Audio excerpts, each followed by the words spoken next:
አክብሮታዊ ሰላምታችን በያላችሁበት ድረስ የተወደዳችሁና የተከበራችሁ የመሃል ሚዲያ አድማጭ ተመልካቾቻችን እንደምን ውላችኋል። ለዛሬ ዕለተ ሐሙስ ወደ እናንተ እንዲደርሱ ያጠናቀርናቸውን የቀን መረጃዎቻችንን ይዘንላችሁ ቀርበናል። በቅድሚያም በትረሰ ጉዳዮችን በአላማጣ ከተማ የቤት ለቤት ዘረፋና የተባባሰ የጸጥታ ስጋት መከሰቱ ተሰማ። የአርሚ 15 አባላት በገፍ መክዳት የህወሓትን አመራር በከፍተኛ ውጥረት ውስጥ መክተቱ ተነገረ። በትግራይ ክልል ከፕሪቶሪያ ስምምነት ማግስት የተፈጠረው ፖለቲካ መሰነጣጠቅ እንዲሁም የውስጥ ሽኩቻ ወደ ወታደራዊ መዋቅሩ መዝለቁን የሚያሳዩ አዳዲስ መረጃዎች ወጥተዋል። ዝርዝር ጥንቅርን ይዘናል። በጋራ እንደሚወጉን ሊያስፈራሩን እየሞከሩ ነው ሲሉ ጀነራል መሐመድ ተሰማ ተናገሩ። ሙሉ ሀሳባቸውን ይዘናል።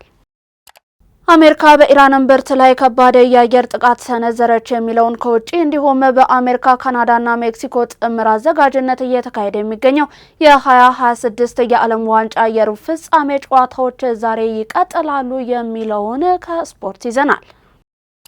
እስከ ዜናዎቻችን ፍጻሜ አብሮነታችሁ እንዳይለየን የአክብሮት ግብዣችን ነው። ዜናውን ላይክና ሼር ሚዲያችንን ሰብስክራይብ በማድረግ ዜናውን ተጀምሩ ዘንድ እየጋበዝን ከመሸጋገሪያ በኋላ ስንመለስ በዝርዝር ወደምናያቸው እናልፋለን። በመሃል ሲኤምሲ አፍሪካ ኮንቬንሽን ሴንተር ፊት ለፊት ዘመናዊ ኮምፓውንድ መኖሪያ መንደር ከድሪም ቢውልደርስ ሪል ስቴት በ10% ቅድመ ክፍያና እስከ 50% የባንክ ብድር ከ73 ካሬ እስከ 165 ካሬ አማራጭ 100% አንድ ጊዜ ለሚከፍል ደንበኛ አንድ መኝታ በ73 ካሬ 5.3 ሚሊዮን ብር ሙሉ ክፍያ፣ ሁለት መኝታ በ106 ካሬ 7.8 ሚሊዮን ብር ሙሉ ክፍያ፣ 3 መኝታ 136 ካሬ 9.9 ሚሊዮን ብር ሙሉ ክፍያ። ቀስ ብለው በግንባታ ሂደት ለሚከፍሉ ደንበኞች አንድ መኝታ በ73 ካሬ 720 ሺህ ብር ቅድመ ክፍያ፣ ሁለት መኝታ በ106 ካሬ 1 ሚሊዮን ብር ቅድመ ክፍያ፣ 3 መኝታ 136 ካሬ 1.3 ሚሊዮን ብር ቅድመ ክፍያ። የካሬ ዋጋ ከ73000 እስከ 98888 ብር ብቻ። በውስጡ ባለ 5 ኮከብ ሆቴል፣ ዘመናዊ መኪና ማቆሚያ፣ 4 ሊፍት፣ ስታንድ ባይ ጄኔሬተር፣ ኢንዶርና አውትዶር መዋኛ ገንዳ፣ የመሮጫ ትራክ፣ የልጆች ጋርደንና 4000 ካሬ የዌልነስ ሴንተር እስከ 30% ቅናሽ ያገኙ።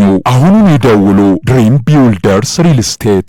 ተመልሰናል። በቀዳሚነት ወደ ያዝነው መረጃችን አለፍን። በአላማጣ ከተማ የቤት ለቤት ዘረፋና የተባባሰ የጸጥታ ስጋት መከሰቱ ተሰማ። ዝርዝር ዘገባው ደርሶናል፣ እንደሚከተለው ይቀርባል። በትግራይና በአማራ አዋሳኝ አካባቢዎች ላይ ባለው አለመረጋጋት ውስጥ በምትገኘው ስትራቴጂካዊቷ አላማጣ ከተማ የህወሓት ታጣቂዎች ከሌሊት ጀምሮ መጠነ ሰፊ የቤት ለቤት ዘረፋ ማካሄድ መጀመራቸውን የአካባቢው ነዋሪዎችና ምንጮች ገልጸዋል። ከአካባቢው ነዋሪዎች በተገኘውና በተረጋገጠው መረጃ መሰረትም ይህ የተስፋ መቁረጥ አዝማሚያ የታየበት የህወሓት ታጣቂ ቡድን ዛሬ አዳሩን ብቻ ቢያንስ በ20 የመኖሪያ ቤቶች ላይ በኃይል በመግባት ዝርፊያን ፈጽሟል። የታጠቁት ኃይሎች በሌሊት ጨለማን ተገን በማድረግ በነዋሪዎች መኖሪያ ቤት በር በመስበርና በማስፈራራት ያገቡ ሲሆን የነዋሪዎችን ስልኮች በሙሉ ነጥቀዋል። ይህ መረጃ በፍጥነት ወደ ውጭ እንዳይወጣ እንዲሁም ነዋሪዎች እርስ በርስ እንዳይገናኙ ለማድረግ እየታለመ መሆኑም ተገልጿል። የሴቶች የወርቅ ጌጣጌጦች፣ ባህላዊ አልባሳት እንዲሁም ሌሎች በቀላሉ ሊወሰዱ የሚችሉ ጠቃሚ ቁሶች እንዲሁም በጥሬ ገንዘብ ከመውሰድ ባለፈ የተለያዩ በቤት ውስጥ የሚገኙ ጠቃሚ እቃዎችን በጉልበት ጭነው መውሰዳቸውን የዓይን እማኞች አረጋግጠዋል። ይህ ድርጊት በአላማጣ ከተማ እንዲሁም በዙሪያዋ ባሉ ነዋሪዎች በተለይም በእናቶችና በህፃናት ላይ ከፍተኛ ድንጋጤ እንዲሁም ስነ ልቦናዊ ስብራትን ፈጥሯል። ነዋሪዎች በገዛ ቤታቸው ውስጥ ሰላም ማጣታቸውን እንዲሁም ንብረታቸው በጠራራ ፀሐይም ሆነ በሌሊት የሚዘረፍበት የህግ አልባነት ሁኔታ መፈጠሩን ከፍተኛ ስጋት ጥሏል። የአካባቢው ታዛቢዎች እንደሚሉት ይህ አይነቱ የቤት ለቤት ስልታዊ ዝርፊያ ቡድን በከፍተኛ የንብረትና ሎጂስቲክስ እጥረት ውስጥ መውደቁን እንዲሁም ተስፋ መቁረጡን የሚያሳይ ግልጽ ማረጋገጫ ነው። በከተማዋ ውስጥ ያለውን የጸጥታ መዋቅር መላላትና የህግ የበላይነት መጥፋት በአስቸኳይ መፍትሄ ካላገኘ ድርጊቱ ወደ ከፋ የሰብአዊ መብት ጥሰት ሊያመራ እንደሚችል እየተነገረ ነው። በዚህ ምክንያትም የፌዴራል መንግስት እንዲሁም የሀገር መከላከያ ሰራዊት በአላማጣ ከተማና አካባቢዋ ለሚገኙ ንጹሃን ዜጎች አስቸኳይ ጥበቃ እንዲያደርጉ የተጀመረው የቤት ለቤት ዘረፋና ተያያዥ ትንኮሳዎች በአስቸኳይ እንዲቆሙና የዜጎች ደህንነት እንዲከበር ነዋሪዎችና የሰብአዊ መብት ተሟጋቾች በጽኑ እየጠየቁ ይገኛሉ። የከተማዋ ነዋሪዎች አሁንም በከፍተኛ ውጥረት እንዲሁም ስጋት ውስጥ የሚገኙ ሲሆን ተያያዥ መረጃዎች እንደደረሱን የምናቀርብ ይሆናል። የአርሚ 15 አባላት በገፍ መክዳት የህወሓትን አመራር በከፍተኛ ውጥረት ውስጥ መክተቱ ተነገረ። በትግራይ ክልል ከፕሪቶሪያ ስምምነት ማግስት የተፈጠረው የፖለቲካ መሰነጣጠቅ እንዲሁም የውስጥ ሽኩቻ ወደ ወታደራዊ መዋቅሩ መዝለቁን የሚያሳዩ አዳዲስ መረጃዎች ወጥተዋል። ተጨማሪ አለን። በዛላምበሳ ዙሪያ በተሰማራው የህወሓት አርሚ 15 ውስጥ የሚገኙ በርካታ ነባር ታጣቂዎች በገፍ መክዳት መጀመራቸውን ተከትሎ የድርጅቱ ከፍተኛ የጦር መሪዎች በከባድ ድንጋጤና ጭንቀት ውስጥ መውደቃቸው ታውቋል።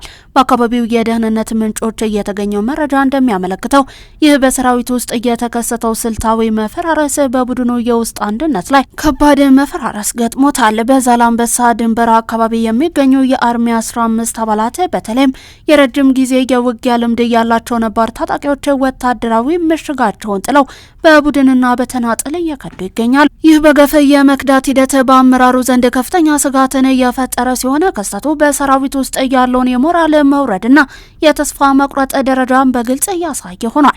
የታጣቂዎቹን መክዳት ተከትሎ የህወሓት ወታደራዊ አመራሮች በሰራዊት ውስጥ ያሉትንና የድርጅቱን ወቅታዊ አካሄድ የሚቃወሙ የለውጥ ኃይሎችን ወይንም የለውጥ ደጋፊዎችን ለመለየት ሰፊ ማጣራት እንዲሁም የማደን ስራ መጀመራቸው ተረጋግጧል። በአባላቱ ላይ ስልታዊ የስለላ የስልክ ግንኙነትን የመጥለፍና ጥርጣሬ ያለባቸውን ታጣቂዎችን ለይቶ የመመርመር ስራም እየተሰራ ይገኛል። ይህ ዘመቻ በሰራዊቱ ውስጥ ሊነሳ የሚችለውን ማንኛውንም ውስጣዊ አመጽ ወይንም መፈንቅለ መዋቅር ቀድሞ ለመቀልበስ ያለመው እንደሆነም ታውቋል። የተጀመረው የማንነት ማጣራት እንዲሁም የጥርጣሬ ዘመቻ በሰራዊቱ ውስጥ ሰላም ከማምጣት ይልቅ በአባላቱ እንዲሁም በአመራሩ መካከል ያለውን ገደል ይበልጥ እያሰፋው ይገኛል። ታጣቂዎች እርስ በርስ ከመጠራጠር ባለፈ አመራሩ በእነርሱ ላይ እምነት እንደሌለው በተረዱ ቁጥር የመክዳትና የመበተን ፍላጎታቸው ይበልጥ እየጨመረ መጥቷል። ይህ ሁኔታ ለታጣቂዎቹ የውስጥ አንድነት መላላትና ለወታደራዊ መዋቅሩ መፈራረስ ተጨማሪ ትልቅ ምክንያት ሆኗል። በጋራ እንደሚወጉን ሊያስፈራሩን እየሞከሩ ነው ሲሉ ጀነራል መሐመድ ተሰማ ተናገሩ። ሙሉ ሀሳባቸው ተጠናቅሯል። ተመልክተን እንመለስ።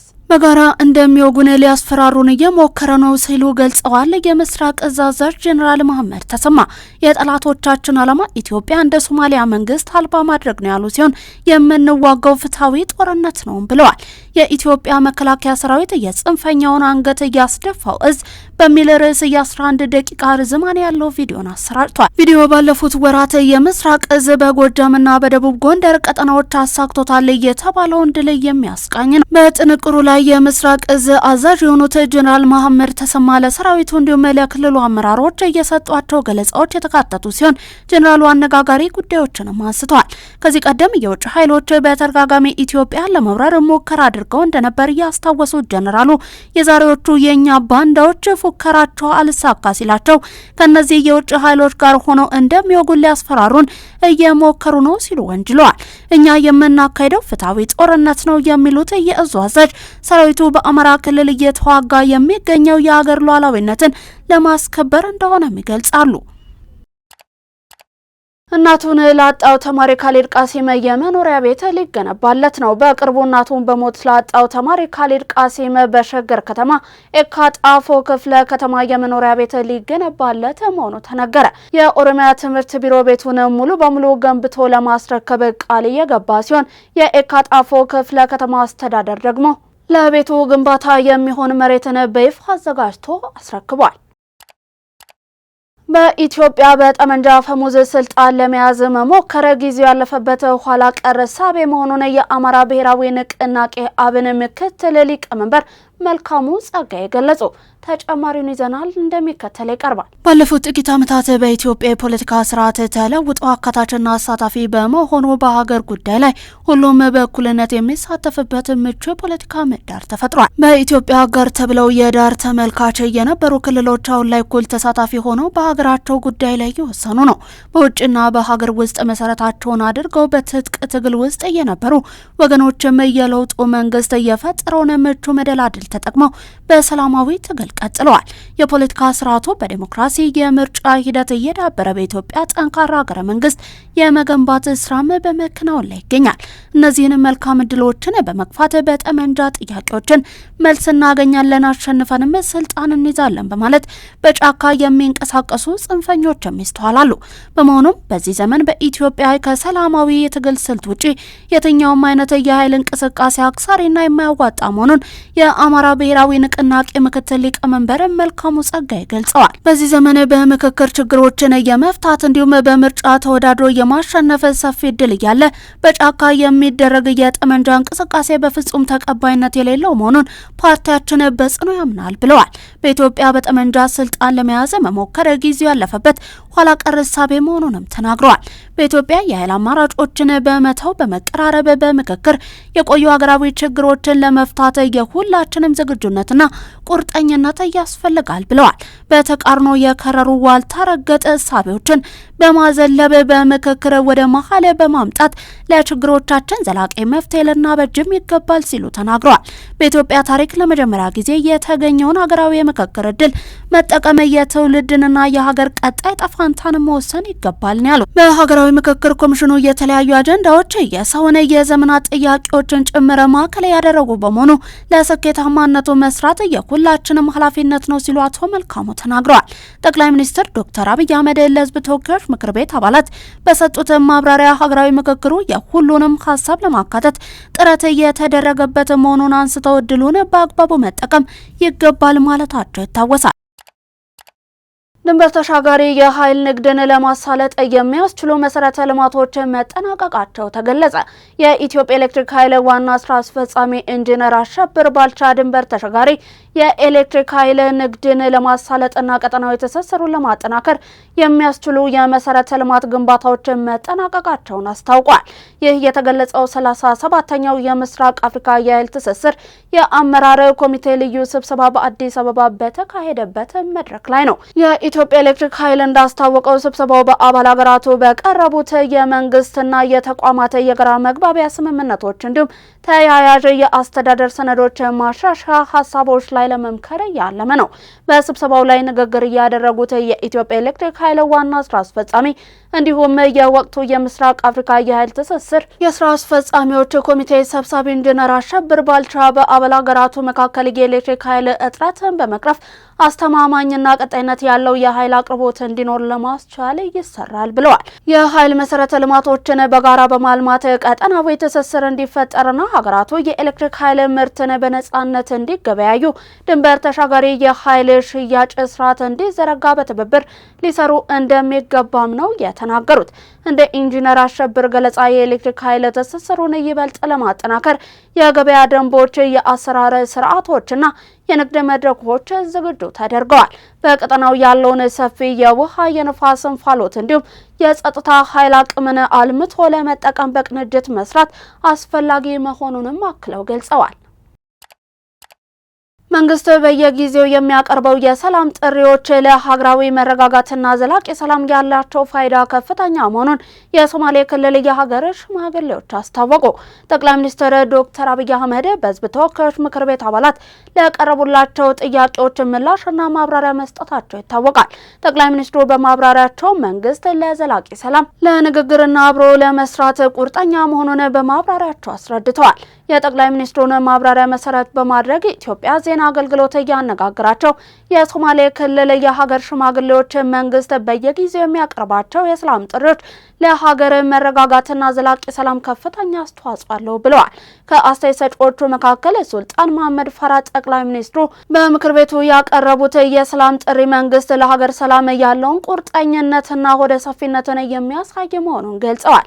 ኢትዮጵያ ረጅም ታሪክ ያላት ጥንታዊ ሀገር እንዲሁም የህዝቧም የሰላም እሴት ጠንካራ መሆኑን የጠቀሱት የሀገር ሽማግሌው በሀገሪቱ የሚያጋጥሙ ማናቸውንም አለመግባባቶችና ቅራኔዎችን በውይይትና በምክክር መፍታት እንደሚቻልም አጽንኦት ሰጥተዋል።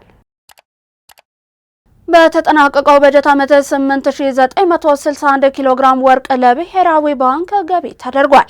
በተጠናቀቀው በጀት ዓመት 8961 ኪሎ ግራም ወርቅ ለኢትዮጵያ ብሔራዊ ባንክ ገቢ መደረጉን የቤኒሻንጉል ጉሙዝ ክልል የማዕድን ሀብት ልማት ቢሮ አስታውቋል። ጠቅላይ ሚኒስትር ዶክተር አብይ አህመድ በህዝብ ተወካዮች ምክር ቤት ቀርበው በሰጡት ምላሽና ማብራሪያ ሀገሪቱ በአንድ ዓመት ጊዜ ውስጥ ከወርቅ ማዕድን ዘርፍ 5.5 ቢሊዮን ዶላር ታሪካዊ ገቢን ማስመዝገቧን ይፋ አድርገዋል። መንግስት ህገወጥ የወርቅ ዝውውርና ኮንትሮባንድን በመከላከልና አምራቾችን በማበረታታት የወርቅ ግዢ ስርዓትን የዋጋ ማሻሻያ ማድረጉ ይታወሳል። በማዕድን ዘርፍ የተደረገው የፖሊሲ ማሻሻያና ድጋፍ ዘርፍ ለሀገር ኢኮኖሚ ከፍተኛ አስተዋጽኦ እንዲያበረክት ማስቻሉንም አስታውሰዋል። የኢትዮጵያ ላኪዎች የዩኬ የቀረጥ ነጻ የገበያ እድል እንዲጠቀሙ ጥሪ ቀረበ። የኢትዮጵያ ነጋዴዎችና ላኪዎች የዩናይትድ ኪንግደም ታዳጊ ሀገራትን ተጠቃሚ የሚያደርገውን የንግድ ስርዓትን በተሻለ ሁኔታ ተጠቅመው ወደ ዩኬ ገበያ መግባት እድላቸውን እንዲያሰፉ ጥሪ ቀርቧል። ይህ ጥሪ በአዲስ አበባ በተካሄደው የስልጠና መድረክ ላይ የተላለፈ ሲሆን የኢትዮጵያ ላኪዎች የእድሉን የመስፈርቶችንና የተግባራዊ ሂደቶችን ግንዛቤ እንዲያሳድጉ ያለመ መሆኑም ተጠቁሟል። በለንደን የኢትዮጵያ ኤምባሲ ከንግድና ቀጣናዊ ትስስር ሚኒስቴር ከዩኬ የንግድና ልማት መስሪያ ቤት ከብሪታንያ ኤምባሲና ከኢትዮጵያ ንግድና ዘርፍ ማህበራት ምክር ቤት ጋር በመተባበር ባዘጋጁት በዚህ መድረክ ላይ የዩኬ ገበያ ለመግባት የሚያስፈልጉ የጥራት ደረጃዎችና የቁጥጥር መስፈርቶች ተብራርተዋል። አምባሳደር ብሩክ መኮንን እንደገለጹት ቡና፣ የግብርና ምርቶችና ጨርቃ ጨርቅ በዚህ አይነት ተጠቃሚ ሊሆኑ የሚችሉ የወጪ ንግድ ዘርፎች ናቸው። ሆኖም የቀረጥ ቅናሹ ብቻውን በቂ ባለመሆኑ ላኪዎች ተወዳዳሪና ቀጣይነት ያለው ምርት ለማቅረብ ጥረት ማድረግ እንዳለባቸው አስገንዝበዋል። የስልጠናው ዓላማ የኢትዮጵያ ንግድ ተቋማት ወደ ዓለም አቀፍ የገበያ ሰንሰለቶች እንዲገቡና የወጪ ንግድ አፈጻጸማቸውን በማሳደግ ለኢኮኖሚ እድገት የድርሻቸውን እንዲወጡ ማገዝ ነው ተብሏል። የሌማት ትሩፋት መርሃ ግብር የኢትዮጵያን የምግብ ዋስትና የሚያረጋግጥ ተጨባጭ ውጤት እያስገኘ መሆኑን የግብርና ሚኒስቴር ገለጸ። የግብርና ሚኒስትር ዴኤታ ዶክተር ፍቅሩ ረጋሳ የሌማት ትሩፋት መርሃ ግብር ትግበራን አስመልክቶ ለመገናኛ ብዙሃን በሰጡት መግለጫ መሰረት መርሃ ግብሩ የምግብ ሉዓላዊነትን ለማረጋገጥ በሚደረገው ጥረት የኢኮኖሚ አቅምን እየፈጠረ ነው። መርሃ ግብሩ የአርሶ አደሮችንና አርብቶ አደሩን የምግብና ስርዓተ ምግብ ዋስትናን ከማረጋገጥ ባሻገር የከተሞችን የእንስሳት ተዋጽኦ ምርቶችን የገበያ ፍላጎትን በማሟላት ጉልህ ሚና እየተጫወተ እንደሚገኝም አስረድተዋል። የዜጎችን ሁለንተናዊ ተጠቃሚነትን እያረጋገጠ ያለው የሌማት ትሩፋት መርሃ ግብር የምግብ ዋጋ ንረትን በመቆጣጠር ረገድም ከፍተኛ ጠቀሜታ እያስገኘ መሆኑን አስረድተዋል። የእንስሳት ሀብት ምርታማነትን በማሻሻል በኩልም የወተት ላም ዝርያ ማሻሻልን ጨምሮ በዶሮና እንቁላል ምርት ዘርፍ ለወጣቶችና ለሴቶች በርካታ የስራ እድሎችን መፍጠሩን አንስተዋል። ለአብነትም የሌማት ትሩፋት መርሃ ግብር ከመጀመሩ በፊት በአመት ይሰራጭ የነበረው 26 ሚሊዮን የዶሮ ጫጩት ብቻ የነበረ ቢሆንም ዘንድሮ ግን ወደ 184 ሚሊዮን ማደጉን አስታውቀዋል። እየተመለከታችሁ የምትገኙት ለዕለተ ሐሙስ ወደ እናንተ እየደረሰ የሚገኘውን የቀን መሀል ዜናችንን ነው። አሁን ደግሞ ከውጭ የዜና ምንጮች ወደ ያዝናቸው አለፍን። በመሃል ሲኤምሲ አፍሪካ ኮንቬንሽን ሴንተር ፊት ለፊት ዘመናዊ ኮምፓውንድ መኖሪያ መንደር ከድሪም ቢውልደርስ ሪል ስቴት በ10% ቅድመ ክፍያና እስከ 50% የባንክ ብድር ከ73 ካሬ እስከ 165 ካሬ አማራጭ 100% አንድ ጊዜ ለሚከፍል ደንበኛ አንድ መኝታ በ73 ካሬ 5.3 ሚሊዮን ብር ሙሉ ክፍያ፣ ሁለት መኝታ በ106 ካሬ 7.8 ሚሊዮን ብር ሙሉ ክፍያ፣ 3 መኝታ 136 ካሬ 9.9 ሚሊዮን ብር ሙሉ ክፍያ። ቀስ ብለው በግንባ ባታ ሂደት ለሚከፍሉ ደንበኞች አንድ መኝታ በ73 ካሬ 720 ሺህ ብር ቅድመ ክፍያ፣ ሁለት መኝታ በ106 ካሬ 1 ሚሊዮን ብር ቅድመ ክፍያ፣ 3 መኝታ 136 ካሬ 1.3 ሚሊዮን ብር ቅድመ ክፍያ። የካሬ ዋጋ ከ73000 እስከ 98888 ብር ብቻ። በውስጡ ባለ 5 ኮከብ ሆቴል፣ ዘመናዊ መኪና ማቆሚያ፣ 4 ሊፍት፣ ስታንድ ባይ ጄኔሬተር፣ ኢንዶር እና አውትዶር መዋኛ ገንዳ፣ የመሮጫ ትራክ፣ የልጆች ጋርደን እና 4000 ካሬ የዌልነስ ሴንተር እስከ 30% ቅናሽ ያገኙ። አሁኑን ይደውሉ። ድሪም ቢውልደርስ ሪል ስቴት። አሜሪካ በኢራን እምብርት ላይ ከባድ የአየር ጥቃትን ሰነዘረች። በስትራቴጂካዊው የሆርሙዝ ወሽመጥ በሚያልፉ የንግድ መርከቦች ላይ የተሰነዘረውን ጥቃት ተከትሎ የአሜሪካ ጦር በኢራን ግዛት ውስጥ በሚገኙ ወታደራዊና የኢኮኖሚ ኢላማዎች ላይ አዲስና እጅግ ከፍተኛ የሆነ የአየር ጥቃት ማዕበል መክፈቱ ተረጋግጧል። የአሜሪካ ማዕከላዊ እዝ እንደገለጸው ይህ እርምጃ የተወሰደው ዓለም አቀፍ የባህር ላይ ንግድ እንቅስቃሴ ደህንነትን ለማስከበርና የኢራንን ተደጋጋሚ ትንኮሳን ለመክታት ነው። ፕሬዚዳንት ዶናልድ ትራምፕ ረቡዕ ዕለት በሰጡት ጠንከር ያለ መግለጫ በንግድ መርከቦች ላይ የሚፈጸመው ጥቃት የማይቆም ከሆነ አሜሪካ ከዚህ የከፋ እርምጃ ለመውሰድ ወደ ኋላ እንደማትል አስጠንቅቀዋል። ትራምፕ ሲያክሉም ይህ ድርጊት እንደገና የሚደገም ከሆነ ውጤቱ አሁን ካለው እጅግ የከፋ ይሆናል ብለዋል። ይህ የቅርብ ጊዜ የአሜሪካ ጥቃት በሁለቱ ሀያላን ሀገራት መካከል ለረጅም ጊዜ ሲካሄድ የነበረውን ወታደራዊ ፍጥጫ ወደ አዲስና አስፈሪ ምዕራፍ እንዳሻገረው ዓለም አቀፍ ተንታኞች እየገለጹ ይገኛሉ። በመጨረሻም ዜና ስፖርት። በአሜሪካ፣ ካናዳ እንዲሁም ሜክሲኮ ጥምር አዘጋጅነት እየተካሄደ የሚገኘው የ2026 የዓለም ዋንጫ የሩብ ፍጻሜ ጨዋታዎች ዛሬ ይጀምራሉ። ዛሬ ምሽት የሁለት ጊዜ የመድረኩ አሸናፊ ፈረንሳይ ከአፍሪካዊቷ ሀገር ሞሮኮ ጋር የምታደርገው ጨዋታ ይጠበቃል። ፈረንሳይ በ16ቱ ጥሎ ማለፍ ጨዋታ ፓራጓይን እንዲሁም ሞሮኮ አዘጋጇን ሀገር ካናዳን በማሸነፍ ሩብ ፍጻሜውን መቀላቀላቸው ይታወሳል። በዓለም ዋንጫ ታሪክ ለግማሽ ፍጻሜ በመድረስ ብቸኛዋ አፍሪካዊት ሀገር የሆነችው ሞሮኮ በድጋሚ ግማሽ ፍጻሜውን ለመቀላቀል ብርቱ ፉክክርን እንደምታደርግ ይጠበቃል። ሞሮኮ በ2022 የኳታር የዓለም ዋንጫ ለመጀመሪያ ጊዜ ግማሽ ፍጻሜ መግባቷ የሚታወስ ሲሆን በወቅቱ በፈረንሳይ 2-0 መሸነፏ አይዘነጋም። በዘንድሮ የዓለም ዋንጫ 7 ግቦችን በማስቆጠር ለወርቅ ጫማው እየተፋለመ የሚገኘው ፈረንሳዊው ኮከብ ኪሊያን ምባፔ በጨዋታው ልዩነት ፈጣሪ እንደሚሆን ይጠበቃል። በተጨማሪም ማይክል ኦሊሴ፣ ኦስማን ዴምቤሌ በፈረንሳይ በኩል እንደዚሁም ብራሂም ዲያዝ እንዲሁም አዚዲን ኦናሂ በሞሮኮ በኩል የሚጠበቁ ተጫዋቾች ናቸው። ምሽት 5 ሰዓት ላይ በቦስተን ጁሌት ስታዲየም የሚደረገውን የሁለቱም ብሔራዊ ቡድኖችን ጨዋታ አርጀንቲናዊው ዳኛ ፋኩንዶ ቴሌ ይመሩታል። የፈረንሳይ እንዲሁም ሞሮኮ አሸናፊ በቀጣይ በግማሽ ፍጻሜው ከስፔን እንዲሁም ቤልጅየም አሸናፊ ጋር የሚገናኙ ይሆናል። ለዛሬ ዕለተ ሐሙስ ከመሃል ሚዲያ ማል ስቱዲዮ ወደ እናንተ እንዲደርስ ያዘጋጀናቸውን የቀን መረጃዎቻችንን አበቃን። ምርጫችሁ አድርጋችሁ እስከ ፍጻሜው ውስጥ ተመለከቱን ስለነበር እጅግ እያመሰገንን ዜናውን ላይክና ሼር ሚዲያችንን ሰብስክራይብ በማድረግ ቤተሰብነታችሁን ታጠነክሩ ዘንድ ያክብሮ ግብዣችን ነው። ከዩቲዩብ ባለፈ እንዲሁም በፌስቡክ፣ በቴሌግራም፣ በቲክቶክ ገጾቻችን ተጨማሪ የመሃል ሚዲያ ይዘቶችን መመልከት ትችላላችሁ። በእኔ በታበቃው ሰናይ ቀን ተመኘን።